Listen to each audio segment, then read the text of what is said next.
Enggak sih, kalau gue mah lagi concern pengen punya anak lagi. Oh, konsen punya anak lagi.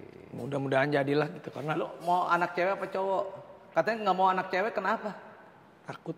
Kok takut? Takut nanti Takut kenapa? dapet cowok kayak bapaknya.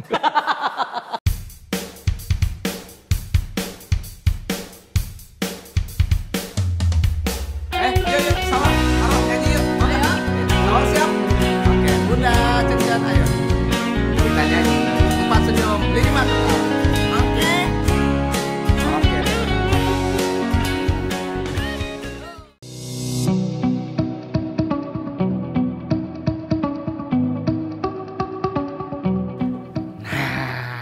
Pada bingung kan coy, ini sepeda banyak banget. Ini sepeda buat lulu orang. Lu mau sepeda kan? Sepeda coy. Buat goes-goes bareng temen-temen lu atau bareng cewek-cewek lu. Cewek-cewek banyak dong. Cewek lu atau pacar lu, gampang banget. Caranya lu subscribe, like, share sebanyak-banyaknya. Lalu capture, kirim ke DM siaran keluarga Eko Patrio. Untuk lebih jelasnya, lu ke IG di bawah ini, siaran keluarga Eko Patrio. Nih caranya nih. Oke, subscribe sebanyak-banyaknya, like and share. Ayo, lu mau dapat sepeda kan? Nih puluhan. Gue nggak terus sepeda gue apa yang mana nih? Bau baru. Barunya enak. Ayo coy, sekarang gua sama Raffi Ahmad nih ya. Oke, gua mau tahu reaksinya Raffi Ahmad kalau kita lagi ngobrol-ngobrol seperti apa. Dan gua bangga banget sama Raffi Ahmad. Ini orang yang nggak pernah, kalau bahasa Jawanya tuh nggak pernah cugetan, nggak pernah sakit hatian, nggak pernah ada penyakit hati. Jadi dia mah orangnya nggak pernah sirik, dengki dan sebagainya. Nggak, itu bawaan lu atau gimana sih? Emang gue orangnya bodo amat sih sebenarnya. Maksudnya kalau kita emosi gitu, naker-naker orang tuh jadi penyakit hati. Maksud gue ya udahlah, gue emang dapetnya segini, lu mah dapetnya berapa ya? Nggak apa-apa, mau lu lebih tinggi dari gue, mau lu lebih bawa, nggak pernah mikirin itu, ya udahlah. Tapi lu nggak pernah juga apa namanya gitu compare-comparean ya kalau gue lihat ya. Dia honor dia segitu, dulu zamannya maaf tuh Olga almarhum dapat sekian, lu dapat cuma segini gitu. Nggak pernah, jadi nggak pernah ke situ. Jadi gue udah, kalau masalah ibaratnya masalah honor gitu, gue mau percaya itu mah udah rezeki. Dan gue juga nggak pernah orang yang, gue tuh nggak pernah matok-matok harga gitu mas. Mungkin di sini bisa segini, di sini udahlah gitu, santai aja gue mah.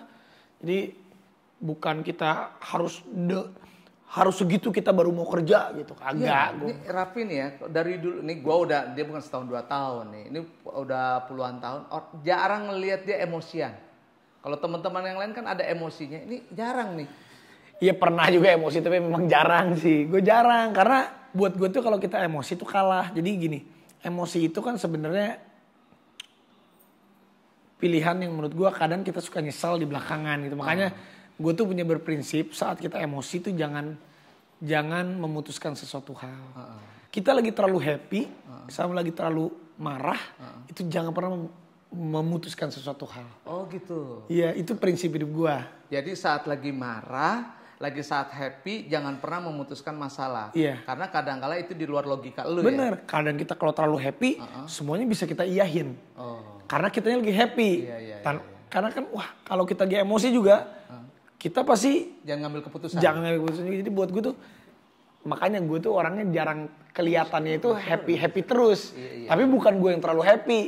Karena gue tuh berusaha di tengah-tengah aja gitu mas. Jadi hidup ini kadang kalau gue emosi tuh kalah. Karena buat apa sih emosi atau terlalu, sebenarnya menyelesaikan masalah itu banyak caranya gitu loh. Jadi nggak perlu marah lah gitu. Kalau marah tuh kadang suka malu juga gitu. Saat lu lagi marah waktu kapan? Waktu dari muda sampai sekarang? Dulu kalau zaman muda tuh sering mabok-mabokan tuh, sering marah. Karena nggak tidur-tidur kan. Iya. Itu penting sih memang pola kita. Jadi kalau kita dalam keadaan yang santai gitu. Makanya gue tuh makanya lebih udah nggak pernah mabok-mabokan? Enggak. Makanya kita tuh lebih enak ngedengerin orang dulu. Jadi saat kita mau memutuskan suatu hal ataupun lagi ada apapun, gue tuh lebih baik diem. Karena saat gue diem, gue tuh menenangkan diri dan lebih mendengarkan dulu nih. Misalnya gue sama Mas Eko nih, lagi berdebat atau masalah apa. Gue pasti berusaha lebih banyak dengerin aja dulu deh. Dengerin dulu. Ataupun kalau gue lagi menggebu-gebu, gue begini, abis gitu pasti gue dengerin dulu. Jadi gue untuk menenangkan. Jadi kalau kita lebih mendengarkan orang, pasti kita aduh, lagi gitu. Oh jadi gitu ya. Karena kalau gue marah tuh suka nyesal juga gitu. Ngapain sih gue marah? Kecuali kalau ini kita kan juga menegur orang kan ataupun apa kan, lu bisa gak sih gini kan nggak perlu juga lu nggak boleh gini ya. Kayak gitu-gitu kan, wah yang ada gue tuh nggak tahu orangnya nggak suka marah gitu, nggak suka aja sama orang kurang cocok. Kadang kalau orang marah juga gue suka malah gue ketawa-ketawain, maaf bos ya, udah biar gitu aja lah biar kelar gitu. Kalau Gigi marah-marah sama lu, gue diem udah bisik tinggal. Deh, itu udah tinggal gitu. Sama nyokap gue juga marah gitu, udah gue cabut gitu. Jadi gue tuh jarang yang ngocok-ngocok, males. Udah deh ntar kalau ketemu lagi juga paling kalau masalahnya nggak krusial banget, tadi juga pasti udah cair. Kecuali kalau masalahnya nyangkutnya ke masalah apa yang berat, ya memang udah diselesaikan. Jadi buat gue tuh kalau memang marah, udah dah. Ntar ketemu lagi juga ketawa-ketawa lagi. Berarti kan masalahnya nyesel banget gue kalau gara-gara itu dong gue harus teriak-teriak gitu maksud gue. Iya. Gitu kalau gue sih. Itu 2020 nih. Gue mau tanya sama lo. Menurut lo nyikapinnya gimana? Ya bersyukurlah kalau 2020 itu sebenarnya ini pendewasaan untuk semua orang dan untuk satu dunia. Dengan kita ada pandemi COVID-19 ini gila sih. Ini sih orang dicoba. Bukan negara kita aja, seluruh umat dicoba. Ada yang memang intinya tuh sebenarnya 2020 ujung-ujungnya itu dalam rangkuman kehidupan ini emang kita harus bisa beradaptasi sih dalam apapun itu. Jadi manusia yang ada di zona nyaman semuanya memang harus beradaptasi. Banyak merugi atau banyak untung? Nah gini, sebenarnya gue bisa rugi, gue bisa untung. Tergantung memang. Kita harus cepat sih ngelihat situasinya mas. Jadi kan contohnya gini deh, gue nih ibarat ini dari artis misalnya nih. Tiba-tiba amit-amit gara-gara COVID pendapatannya nol. Gue langsung berubah, gue gak mau jadi artis. Mendingan gue bertani atau berkebun. Seenggaknya yang penting gue dapat duit gitu kalau gue orangnya. Tapi lu cepat beradaptasi ya. Tiba-tiba nggak ada program, banyak yang program nggak jadi-jadi, tiba-tiba lu bikin program di YouTube lu. Iya gitu aja gue mah, bener. Jadi jangan pernah, karena gue tuh nggak pernah ngeliat hasil duitnya. Misalnya kemarin gue jadi artis bayarnya segini, tiba-tiba kan sekarang misalnya susah semua. Udah gue mah kerjain apa aja mas, gak usah ngeliat nilai yang ini. Gitu. Yang penting kita bisa mencukupi apa yang kita butuhin aja dulu. Yang penting stabil aja dulu. Yang penting gitu. Stabil, lu gak usah takut gitu. Anjing gue dibayar, misalnya gue dapet duit ini misalnya nih 100 juta nih. Anjing di sini gue cuma dapat 10 juta. Lah kalau kita kagak kerja, malah kita gak dapet duit, gila lu gitu. Jadi makanya gue tuh gak pernah ngeliat orang. Jadi artinya dalam kondisi kayak gini, apapun itu ambil aja dulu. Untuk justru nanti bisa kita dapat 100 juta, yang ini anjing kita tinggalin gitu. Kita kerjain 10 juta. Ya udah kita kerjain aja, siapa tahu yang 10 juta ini malah jadi 300 juta 1 tahun 2 tahun kemudian ya gitu mikirnya. Positif aja terus main pikiran kita mah. Bener. Pi, gue mau ngasih tapi reaksi lu gimana nih? Tadi yang kita ngobrol-ngobrol di lobi, itu pengen gue tayangin. Tadi gue rekam. Yang mana? Yang tadi di lobi tadi. Lu katanya itu nggak shoot. Iya, makanya lu keberatan nggak? Maksudnya ini lihat dulu. Banyak ngomong, ada yang make lagi tuh banyak banget gue ngomong. Gila lu yang mana sih? Yang ini deh. Tapi studionya masih itu. Anjir, anjay. Tapi enggak.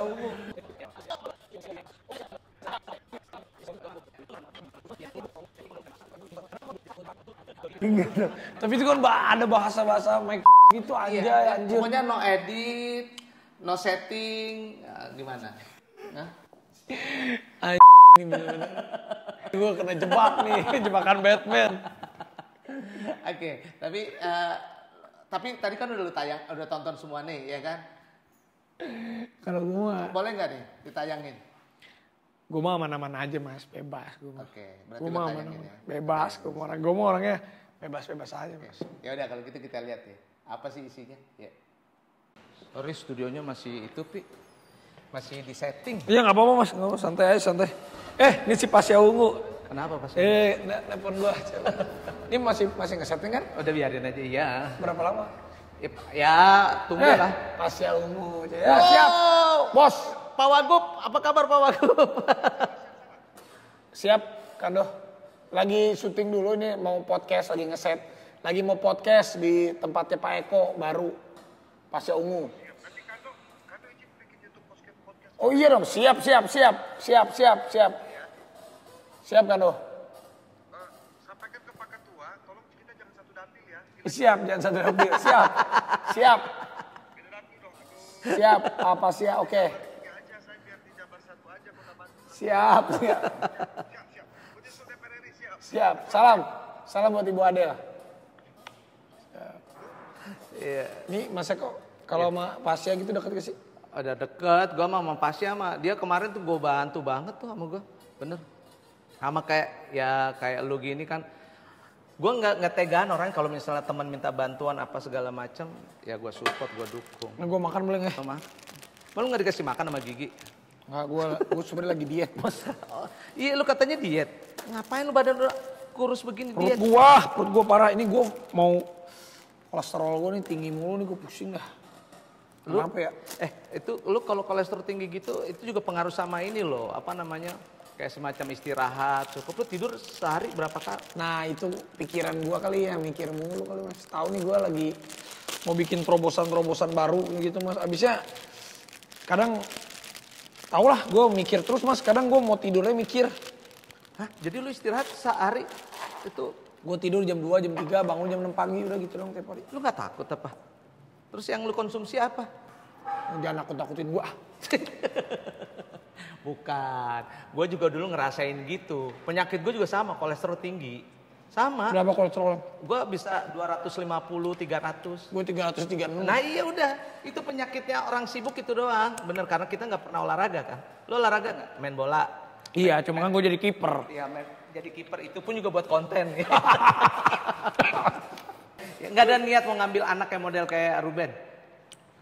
Ya kayak gitu mah Allahu alam sih Mas. Tapi ya Allahu alam lah itu mah. Semua kan kayak gitu-gitu gak direncanakan kalau dikasih. Ya kan kayak Baim ngambil juga ada anak gitu. Baim? Kan. Ada sempat programnya di TV. Gue lihat ada. Gak ada Baim tuh nenek Iroh. Ada anak. Salah lu Baim mana? Baim Wong. Kagak. Ada. Ngaco kagak ada. Ada terus Posan yang sama Alwi. Ya kalau Posan kan bukan diangkat tapi anaknya memang. Ya, gue juga nggak tahu sih kalau ada, cuman sekarang ini juga. Kepikiran gak lo? Misal buat gimmick atau apa segala macam kayak gitu? Enggak sih, kalau gue mah lagi konsen pengen punya anak lagi. Oh konsen punya anak lagi. Mudah-mudahan jadilah gitu karena. Lo mau anak cewek apa cowok? Katanya nggak mau anak cewek, kenapa? Takut. Kok takut? Takut nanti. Takut kenapa? Dapet cowok kayak bapaknya. Jangan lah, ntar aja. Emang bapaknya gimana sih? Enggak, lu ngeliat diri lu sendiri gimana? Kalau gue mah cowok banget. Maksudnya cowok banget tuh gimana? Cowok liar, nakal, brutal. Ya enggak lah, itu mah memang gue, tapi kan bertanggung jawab Mas. Iya. Tapi gue hebat sama Gigi. Artinya kan gini loh, Gigi tuh ya sama lu berlaku apa aja, dia menerima lu. Pasti ada sesuatu yang lu kunci. Iya dong, cewek mah di mana-mana juga nggak bego-bego amat, pasti ada yang lu kunci kan. Misalnya semua harta benda lu dikasih nama atas nama dia. Enggak. Ya rans aja, itu gue mau santai-santai aja. Karena Gigi mah tahu gue bilang, udahlah kalau gue memang begini terima aja apa adanya gitu. Daripada gue bohong-bohong sama lu, udahlah. Kalau gue salah ya gue minta maaf, gitu aja gue mah. Simple sama Gigi mah. Oh, dan Gigi menerima apa adanya? Hah? Gigi menerima apa adanya? Terima apa adanya. Di antara ini yang buat gue mengisi hidup lu nih. Mama Ami, Gigi atau Mama Rita? Kalau masalah ini persentase yang mengisi kehidupan lu. Pertama, kedua, ketiga. Bingung gue jawabnya. Gue tuh orangnya aneh. Karena gue juga sama nyokap, ya kalau sama nyokap kan ya dari kecil lah diurus. Tapi gue SMP kan udah melanglang. Hitam-hitamnya nih, ini nih. Udah melanglang buana sendiri gue. Dari satu sini, belah kiri. Dari umur berapa? Dari umur SMP gue udah melanglang buana sendiri. Oke. Jadi pas gue syuting udah sendiri. Punya istri juga gue jarang di rumah. Maksudnya gue belum tahu, belum pernah yang bener-bener berdua gitu, nggak pernah. Jadinya rame-rame mulu Mas. Jadi udahlah, gue sama lah, istri, mertua, ibu sama semua. Ya tapi kan ibu kita dulu baru. Tapi istri sama ibu kita pintar-pintar nyarinya celahnya aja biar menjaga hatinya masing-masing gitu aja lah. Orangnya simpel-simpel aja lah. Makanya masih pada tinggal sama gue. Kecuali Mama Rita kan udah nikah lagi. Oh jadi Mama sama Gigi satu rumah ya? Dulu. Mama siapa nih? Mama Ami. Oh iya, ada di gue juga sementara. Rame aja di rumah gue. Lu lebih seneng sepi atau lebih rame? Apa aja gue mau orangnya mah kayak gitu-gitu gak terlalu ngurusin, sama-sama aja. Gue mah kalau rame bisa kesepian, kalau sepi bisa keramaian. Aneh gue mah orangnya, emang aneh. Gue tuh tidak bisa terbaca orangnya, suka bingung gue juga. Gak jelas kadang. Orangnya suka tiba-tiba gimana gitu. Berarti yang dominan di rumah, yang ngatur-ngatur rumah Gigi apa lu? Gua. Kalau rumah gua yang ngatur-ngatur. Kalau Gigi tuh mana ngurus tuh. Taman diapain, gua tuh ngurus. Taman, mobil, gini-gini. Kalau Gigi enggak orangnya. Gitu? Ya gak tahu ya kalau yang bangun rumah baru mungkin gua mau ngasih kesempatan dia lah. Suruh atur-atur. Jadi kalau gua tuh taman, gua yang rubah. Gua tuh orangnya suka gitu. Ya otaknya dulu, gue tuh gak bisa diem, gak bisa ngapa-ngapain. Kalau Gigi tuh bedanya dia ngelamun, orang ngelamun, diem, nonton TV, tidur, nonton Korea gitu. Kalau gue tuh gak bisa tuh kayak gitu tuh. Enggak, dia ngelamun sekali, ngelamunin lu itu. Kalau gue mah gak bisa tuh kayak gitu. Yang diem. Wasting time ya, wasting time. Ya kalau sejam mah oke lah, merebahkan badan gitu. Tapi gak bisa gue mah. Pasti gue ngocek-ngocek taman, ngocek-ngocek kantor, ngapa-ngapain gitu. Pernah marah gak sih Gigi sama lu tuh? Cuma marah juga. Kenapa? Gak akan gue dengerin. Karena istri lu. Kalau Gue kalau Fiona marah gue, ya udah, iya deh maafin gue ya, maafin. Lu nggak ada? enggak. Berisik, udah deh. Jangan ribut, begitu aja. Dan pernah lu tinggal gitu ya? Tinggal. Lu pernah katanya ninggalin sampai 3 bulan atau berapa bulan? Pernah. Nggak pulang-pulang, pernah. Dia jangan bikin pusing deh, gue udah pusing. Ya kan juga gue pusing lah kalau gitu. Ya udah makanya karena gue nggak pulang-pulang dia jadinya udah deh daripada laki gue nggak pulang-pulang lagi. Gue juga gitu mas, gue juga kalau Gigi marah sama gue juga gitu, diemin aja. Kalau gue marah juga dia diem aja jadinya. Udah lah gitu. Jadi udah sama-sama ngertiin, udah Sama-sama ngerti. Nah terus itu kemarin kasus yang sama Papa Gideon gimana sih sebenarnya? Itu papanya Gigi kan memang ada, itu kan sebenarnya ada masalah keluarga lah. Papanya Gigi kan emang dia ada sakit gitu, sakit. Cuman ya kasihan sih. Tapi kan itu memang dari kecil kan sebenarnya Gigi waktu itu kan hidupnya sama mamahnya, sama Caca, Gigi sama mamahnya. Itu kan pisah kan, pisah dari mereka masih kecil gitu. Jadi memang untuk secara dekat ya pasti dekat sama menghargai papahnya iya karena orang tua, tapi kan lebih dekat pasti lebih dekat ke mamahnya gitu. Jadi papanya punya kehidupan sendiri gitu. Cuman ya mungkin karena sakit jadi ada sensitif gitu kali atau gimana. Tapi ya nggak semuanya. Makanya media-media ya kita juga nggak buka lah karena kan ada cerita keluarga juga yang kita keep juga gitu. Iya. Tapi katanya emang mau deket sama Rapatar nggak dikasih? Kagak, orang waktu itu datang, makanya waktu itu tadinya ada video tuh. Video yang akhirnya gue keluarin. Waktu itu papanya Gigi datang ke rumah. Datang ke rumah, tapi ya itu. Waktu itu udah kelihatan ya agak kurang sehat lah gitu. Iya. Kurang sehat. Ya udah, tadinya di videoin di rumah terus pas kita mau keluarin tadinya videonya jangan sih papa kelihatan kurang sehat gitu, kasih udah nanti aja kita keep aja videonya, maksudnya nggak usah dikeluarin. Nah cuman kemarin kan udah berita katanya nggak boleh datang, ya akhirnya kita keluarin aja video itu gitu. Sebenarnya mah ya kalau hubungan mah telepon-teleponan mah baik-baik aja gitu, cuman ya kan kita juga ya nggak tahu lah kalau misalnya lagi kurang sehat atau lagi gimana, suka sebenarnya masalahnya lebih ke komunikasi kali ke anak-anak gitu. Kalau aku kan sebagai menantu suka ya kayak waktu itu dibilang gue katanya ke puncak nggak ke rumahnya Pop. Ya gue di puncak mana gitu, mas syutingnya di mana gitu. Cuman ya tahu lah gue juga beritanya ada yang ini ya udahlah gue makanya gue kalau berita-berita gitu mah gue suka diemin aja. Tadi gue hilang sendiri. Pih, kalau kedepannya 5 tahun ke depan mau ngapain? Tahu. Emang lu nggak punya obsesi, nggak punya ngimpi, punya apa gitu? Masa gelinding terus kan pasti ada dong. Tahu, mas gue bingung. Gue mau orangnya udahlah. Yang penting bisa tetap sehat. Menurut lu apa yang lu dapat sekarang udah cukup atau masih ada yang lu ngimpiin apa? Iya manusia mah nggak ada puasnya. Mau beli tadi nggak punya sepeda, pengen punya motor, punya mobil, pengen punya kapal, pengen punya pesawat. Sama lah gue juga manusiawi gitu, tapi ya udahlah sejalannya aja lah gitu lah, nggak usah ditargetkan gimana lah, yang penting mah sehat-sehat aja lo gue, yang penting sehat, ya pastinya tetap kaya, tanda kutip ya, kaya tuh kaya hati, kaya rezeki, manfaat gitu-gitu aja mas udah. Titik terendah lu tuh nggak ada, gue tuh dipikir-pikir tuh nggak ada titik terendah. Waktu itu urusan sama BNN, pernah susah, pernah waktu itu gue nggak punya, tapi dipikir-pikir mah dibilang titik terendah tuh ya karena orangnya gue gitu sih mas, maksudnya setiap kali gue ada masalah tuh udahlah gitu loh, yang kalau misalnya ngapain duit nol banget, waktu itu juga nggak punya duit mau ngapa-ngapain, ya udah karena gue dulu pernah ngerasain dari bawah gitu kan, dari bawah, jadi ya udah gitu, kita pernah juga kayak gini, ya udah santai aja lah, nothing tulus ya, kalau kita ini nanti kerja lagi ada kesempatan dapat uang lagi juga bisa gitu lagi, jadi nggak pernah neko-neko gue gitu. Lu bilang tadi BNN, lu ngelihat teman-teman kena kasus narkoba begini gimana menurut lu? Sampai ada yang udah kejadian sampai 2 kali. Iya sih. Sebenarnya kalau yang udah parah banget ya memang diselamatin. Yang diselamatin kan memang kalau waktu itu kan dari pergaulan lah pastinya lah, dari pergaulan. Tapi kalau memang yang udah pernah ketangkep ataupun udah pernah direhab gitu-gitu pasti dia ngerasain lah mas, ngerasain lah. Waduh, nggak enak juga gitu dipisahkan kita dari keluarga, nggak bisa bekerja, nggak bisa gini. Menjalankan hukuman tapi berupa rehabilitasi gitu sebenarnya. Tapi jujur lu, enak. Gara-gara lu BNN tuh gua secara pribadi bisa ketemu deket dan akrab sama Mama Ami waktu itu. Iya benar. Itu tuh, gara-gara itu tuh. Iya benar juga. Dan Mama lu tuh bener loh.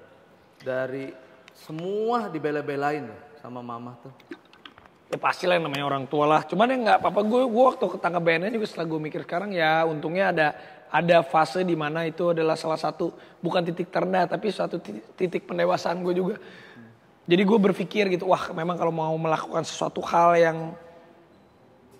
yang ada pro bordernya kita jangan lakukan deh. Oh sekarang udah mulai begitu loh. Pasti udah mulai. Kalau dulu mah apa aja lu?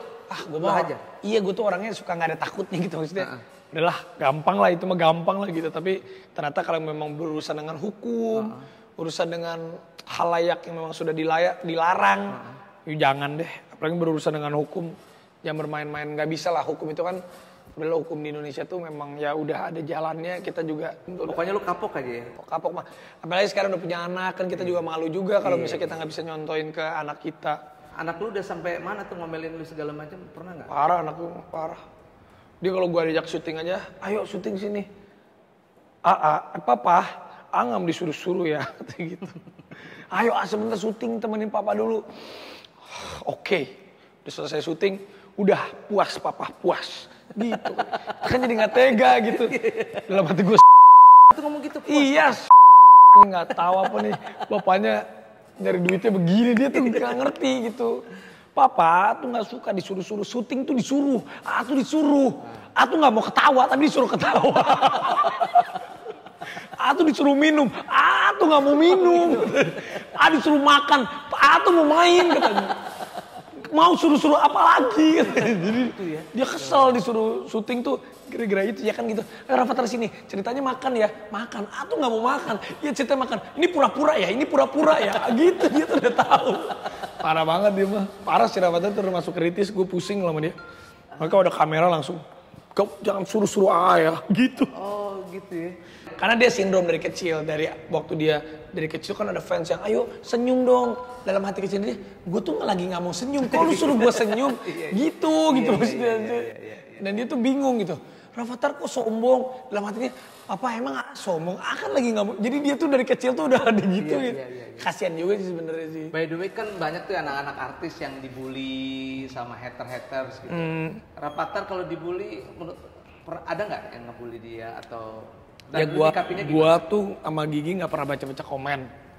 Oh nggak pernah dibaca? Nggak, tapi kalaupun ada yang gimana-gimana pasti Rafathar sekarang belum ngerti kan, belum baca-baca. Tapi nanti pelan-pelan PR-nya gue tuh gue harus ngomong sama Rafathar ini kalau ada yang gimana-gimana harus dikasih tahu ke dia gitu. Maksudnya harus pelan-pelan sih gue kasih tahu gitu. Karena apapun si Rafathar tuh secara nggak langsung tanpa dia sadari, tanpa kemauannya dia udah tercemplung menjadi public figure gitu. Bener. Jadi pelan-pelan sih itu yang gue juga agak-agak concern sama si Rafathar. Rafathar tuh ya namanya juga anak segitu kan. emosinya kan masih nggak bisa kita pegang, tapi pelan-pelan sih nanti akan dikasih tahu sih. Kalau yang ngebully segala macam lo ada niat untuk misalnya dilaporin polisi? Waktu itu pernah ada yang ngebully, tapi juga masalah ya kalau masalah yang cukup memang merugikan pernah. Tapi gue sampai ngelapor ke polisi belum pernah. Tapi udah panggil polisi gini-gini udah tangkap dia, tapi akhirnya kita bebasin kan diminta maaf pernah. Tapi udah sampai panggil polisi itu pernah juga. Ya tapi terkadang yang memang nggak merugikan secara material, imaterial dan moral gitu-gitu mah gue tutup telinga aja lah mas. Malas juga ngurusin kayak gitu sih. Tapi kalau memang udah merugikan ini ya kita perlu tegakkan juga. Gigi sering pernah nggak Gigi ngerokin lo? Nggak bisa dia. Dia nggak bisa? Mantan gue banyak yang jago ngerok. Tapi kalau Gigi nggak bisa. Lu termasuk kategori hebat lu ya. Lu kalau sama mantan-mantan segala macam lu masih deket segala macam. Karena lu bukan lu anggap mantan sih, lu anggap alumni ya. Jadi ada jatah reuni.